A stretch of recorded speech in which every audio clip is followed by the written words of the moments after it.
To another story now, one of the reasons that nurses cite for frequent strikes is low housing allowance.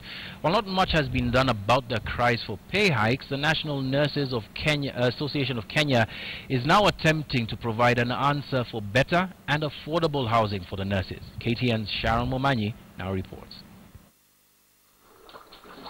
Elizabeth Kibunja is a nurse at the Thika Level 5 hospital in Kiambu County. She loves her job, she says, but it is one that has over time been marred with challenges. And she says that it is especially so for nurses working in public hospitals. Government actually has no enough houses. Even those houses that are there in the hospital, they are also, people are also paying. There's no free houses in the hospital. Yeah. And this house allowance is given per job group. It depends on your job group that the salary you are given. And you find that salary is not enough. It is a cry that is resounded by her colleagues, and one that has seen them putting down the foundation of a long-term solution: the construction of houses for the nurses. Why should nurses go on strike? And the few things is they'll go on strike is because, one, they are not paid better. But pay will never be enough, money will not be enough.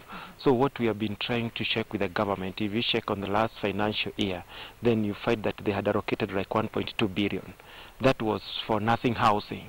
But that money was not given to the nurses. It went to the counties and nurses never got to the housing. It is a project by the National Nurses Association of Kenya, who got into partnerships with investors to see the construction of their units named Nurses Gardens. At the moment, nurses working in public hospitals get house allowance depending on their job groups, but the nurses want a different system introduced altogether. What we are trying to do is practical means as an association, that where we come in and we say, can we procure a project? And this one we have done through an investment company, and every nurse that is interested comes in. We assist. So that now by the time we are going to the government, because what now we are agitating the government to do is, can the government now come in and give nurses houses, and then instead of the house allowance, that will ensure that nurses live in comfortably, nurses can go to work. Let the government support the call by the nurses on this side today, that give nurses housing mortgage, so that the nurses own houses.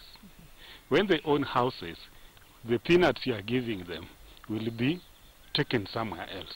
Calling on the support of the government, the nurses count the benefits of the project, which include a safer life of better quality. Sharon Momanyi, KTN News.